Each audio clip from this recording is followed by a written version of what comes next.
novel corona baru. Bentuknya cantik, namanya juga cantik. Ternyata umur orang tak lama kalau sudah dihinggapinya. Dan yang paling mengerikan sekarang, sebelumnya ada tanda-tanda Pak, mudah orang bisa dideteksi dan ada alat untuk mendeteksinya. Sekarang virus novel corona baru ini sudah bermutasi, dan ini yang sangat dikhawatirkan Pak. Setelah diuji di lab, diuji oleh beberapa pakar dan para ahli, COVID-19 ini, virus ini mampu bertahan di benda mati sampai 9 jam lamanya. Bisa bertahan di uang kertas, dipegang uang kertas, maka dipegang lagi uang kertas itu oleh orang lain, pindahlah pada orang lain itu.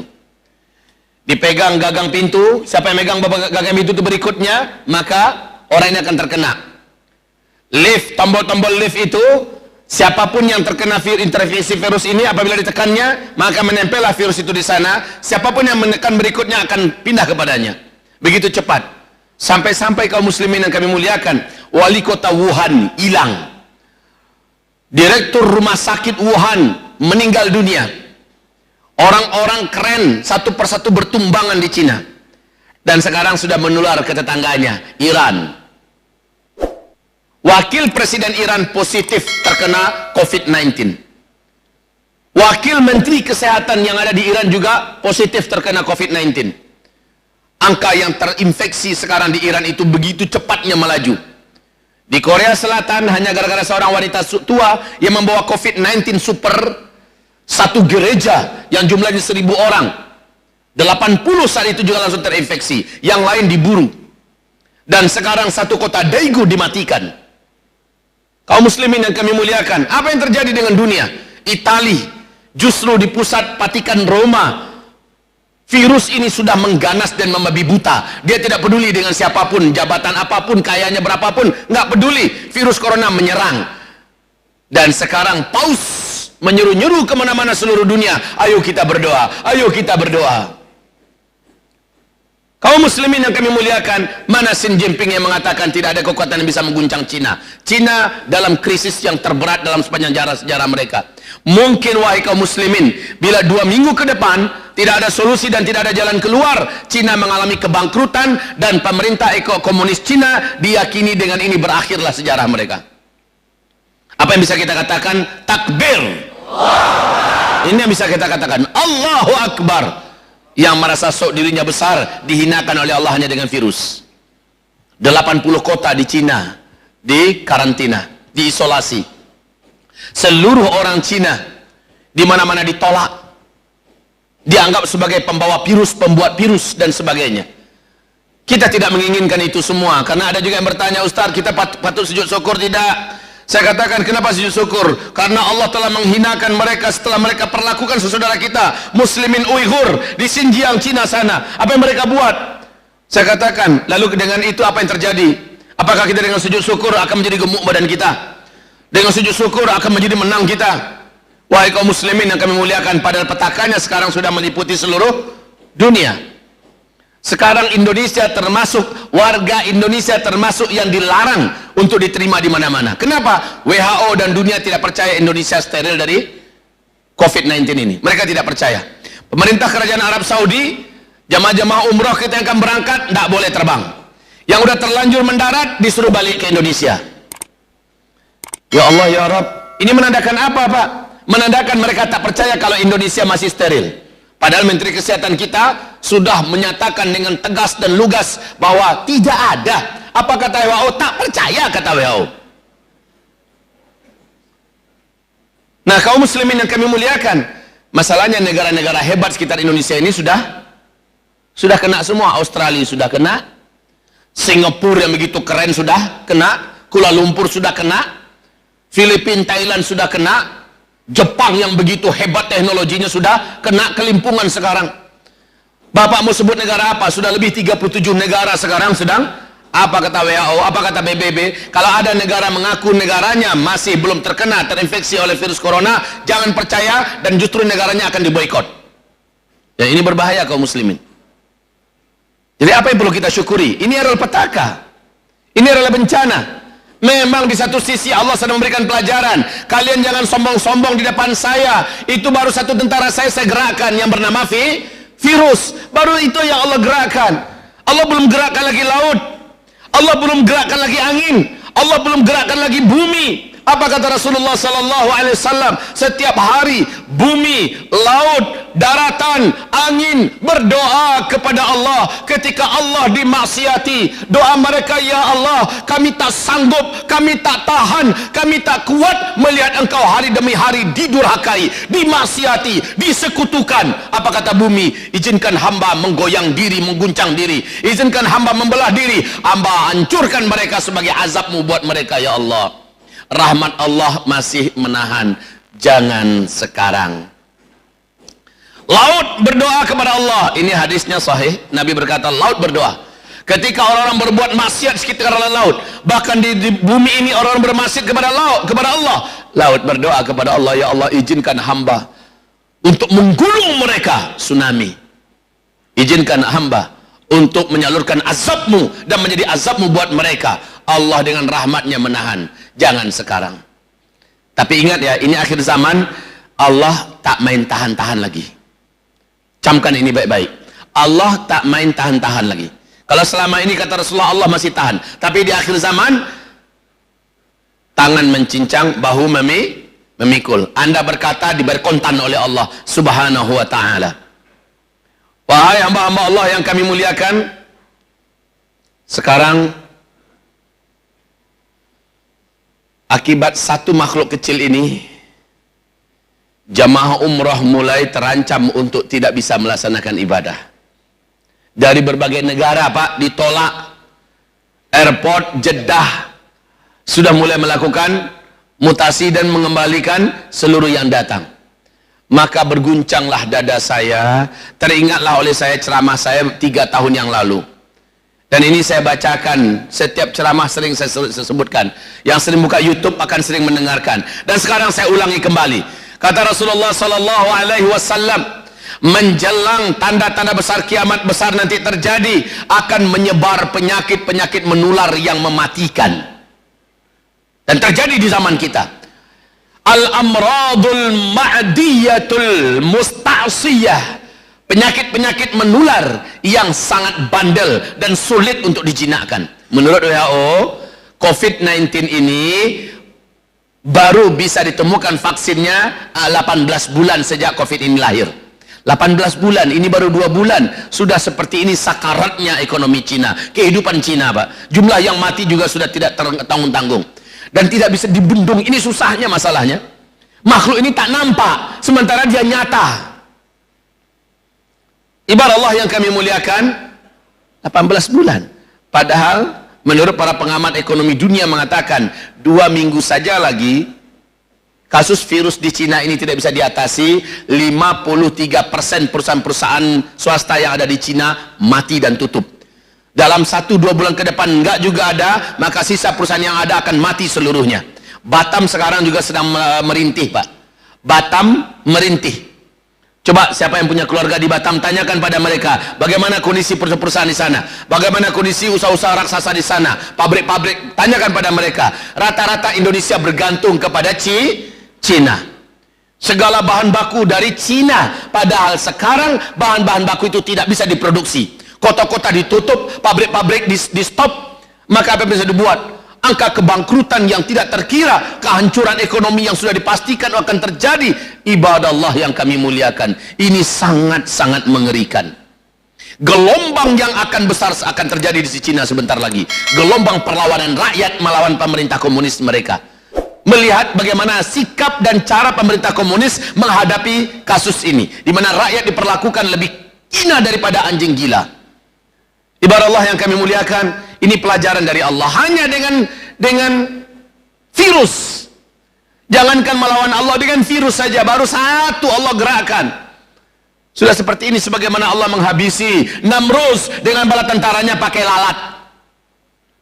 Allah habisi Abrahah dengan pasukan bergajahnya yang ditakuti oleh ufuk timur dan barat hanya dengan burung ababil. Dan Ya'juj dan Ma'juj nanti yang tak terkalahkan jumlah mereka dan kekuatan mereka hanya dengan kuman dan virus yang lebih ganas lagi. Dan itu adalah riwayat terakhir keberadaan virus di muka bumi, yaitu menghabisi Ya'juj dan Ma'juj. Hanya satu malam mati satu bumi ini Ya'juj dan Ma'juj. Anehnya hanya Ya'juj dan Ma'juj saja yang dipilihnya. Dan juga ini terjadi, Pak, anehnya hanya orang-orang non muslim yang dipilih. Kalau ada muslim yang kena, pasti muslim ahli maksiat. Maaf kalau saya ngomong begini, kenyataannya demikian. Dan baru kemarin terbongkar ada seorang dokter muslim yang soleh, dokter berhasil meruqyah seseorang yang kesurupan jin. Setan yang ada dalam tubuh orang itu diajak berbicara dan berbicara tentang virus corona. Apa kata mereka? Yang membuat virus corona ini adalah Illuminati. Mereka yang menciptakannya dan mereka sudah merancangnya, dan kita sudah tahu semua Illuminati dan Freemasonry punya program 2022. Jumlah populasi manusia di muka bumi ini hanya 500 juta saja boleh lagi yang masih hidup. Berarti selebihnya harus mati. Ini program mereka, Pak.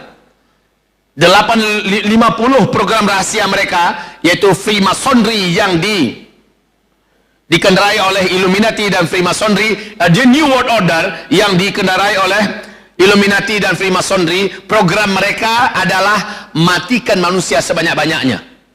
Dan mereka menciptakan virus yang ganas ini. Lalu kata setan itu, kami yang bertugas untuk menyebarluaskannya. Teringat oleh saya hadis Nabi, la dua, tidak ada satupun penyakit menular yang menular dengan sendirinya. Ternyata penyakit menular itu penularannya adalah bantuan jin dan setan. Atau yang kedua, ditularkan secara paksa, yaitu disuntikkan. Disuntikkan atau berhubungan intim, berciuman langsung, atau berhubungan intim langsung, maka terjadilah penularan secara langsung. Nah, kalau lewat udara dan sebagainya, menurut hadis Nabi, setanlah yang mengantarkannya. Dan ternyata setannya diajak diskusi, benar, mereka lah yang menyebarkan itu. Ketika ditanya kepada mereka, kepada setan kafir ini, kenapa kalian tidak mendatangi orang muslim? Kami tidak bisa menembus mereka. Ini penting, Pak. Bu, kami tidak bisa menembus orang-orang muslim. Orang muslim yang macam mana? Orang-orang muslim yang menjaga agamanya dan berpegang erat dengan agamanya. Mereka sholat dan tidak bermaksiat. Tubuh mereka mengeluarkan cahaya. Virus yang kami bawa tidak bisa menembus dan memasuki cahaya yang ada keluar dari tubuh mereka. Ini pernyataan setan itu. Allahu Akbar. Masya Allah, ini betul perlu diingat, Pak. Kalau ada muslim-muslim yang kena, pasti muslim itu ahli maksiat. Atau baru saja dia melakukan maksiat yang besar. Dia telah lukai hati orang tuanya, dia telah tipu ke temannya, dia telah makan riba, dia telah lakukan perzinahan, sehingga virus itu masuk. Adapun muslim yang soleh, yang taat, berkat solatnya, seperti kata Rasulullah, as-solah ila solah fama bainahuma kafaratun lima bainahuma. Dari solat kepada solat, di antara keduanya itu adalah, antara solat ke solat itu adalah pelindung untuk si muslim itu. Jadi muslim, kalau kita jaga sholat kita demi sholat, kita terlindungi, Pak. Walaupun satu lift terkena COVID-19 dan kita ada di tengah-tengah mereka, semuanya serentak batuk mengeluarkan virusnya, kita menjaga zikir, kita menjaga sholat kita tidak bermaksiat kepada Allah, maka takkan ada yang tembus dengan izin Allah, takkan ada yang tembus. Percayalah itu, wahai Bapak Ibu yang kami muliakan. Oke, kita kembali. Lalu berikutnya, kata Rasulullah berikutnya, nanti di akhir zaman akan ada tahun-tahun di mana umatku akan terhalang melaksanakan ibadah umroh dan haji. Allah. Kok hadis Nabi banyak terjadi di zaman kita ya? Kan itu pertanyaan kita akhirnya. Kenapa terjadinya di zaman kita? Semula saya meyakini bahwa kasus terhalangnya kaum muslimin melaksanakan ibadah haji dan umroh di akhir zaman itu adalah ketika terjadi peperangan internal di tubuh keluarga kerajaan Arab Saudi. Sebagaimana yang kita tahu, 3 pangeran sekarang ini sedang perang dingin, Pak. Pangeran Muhammad bin Salman, sang putra mahkota, yang berambisi sekali untuk menggantikan ayahnya yang masih hidup, Raja Salman. Yang kedua adalah anak kandungnya Raja Abdullah yang telah meninggal. Raja Abdullah sebelum Raja Salman ke Raja Abdullah, anak kandung ini bernama Mut'ib bin Abdullah. Dan dia punya militer, dia punya jaringan, dan dia punya kekuatan, dan dia punya pengaruh di kerajaan Arab Saudi. Ini juga sedang perang dingin dengan Muhammad bin Salman. Kemudian juga Khalid bin Talal. Ini juga pemilik kekayaan dan militer, pemilik kepolisian militer. Kaum muslimin yang kami muliakan, mereka ini sedang bergaduh. Fikir hati saya, ini terjadinya penghalangan untuk orang melaksanakan ibadah haji dan umrah ketika meninggal Raja Salman. Mereka bertiga kelahi, perebutan kekuasaan, dan akhirnya tentulah negara ini akan menghalangi orang-orang untuk melaksanakan ibadah karena keselamatannya tidak terjamin. Betul? Dan negara-negara luar pun pasti akan menghalangi rakyatnya akan berangkat umrah dan haji sebab sedang ada perang di Saudi. Logika yang bisa dipahami sekarang itu begitu. Ternyata Allah percepat ini dengan cara penyebaran virus corona ini. Sekarang saja sudah mulai nampak miniaturnya. Saya melihat sekarang Allah sedang memperlihatkan kepada kita miniaturnya. Wahai Bapak Ibu, tentang dukhon. Saat dukhon itu terjadi, Bapak tidak bisa keluar rumah, Pak. Bapak nggak bisa keluar rumah. Mencari makan minum kemana mau dicari? Listrik tak ada. Teknologi tidak berfungsi. Makan minum kemana mau dicari? Bapak tidak bisa kemana-mana. Bumi gelap gulita segelap-gelapnya karena bersatunya partikel-partikel daratan bumi yang meledak kemudian membumbung ke udara, menyelimuti atmosfer bumi kita, bersatu dengan asap yang teramat sangat tebal, dan ini panas, dan ini lamanya 40 hari 40 malam. Kita tidak berkutik, tak bisa kemana-mana. Kelaparan, penyakit segala macam menyebar dalam 40 hari itu. Tak terkira Pak penderitaan kita. Nah, miniatur ini sekarang sedang terjadi di kota-kota yang dikarantina. Rakyatnya tak boleh keluar dari apartemen. Rakyatnya tak bisa mau cari makan. Ternak-ternak mereka, sapi mereka yang jumlahnya puluhan ribu, bahkan ada yang ratusan ribu, mati sekarang ini Pak. Ternak ayam mereka yang tak terkira banyaknya mati karena tak ada lagi pengurus atau pemiliknya yang bisa memberi mereka makan. Semua ternak-ternak mati.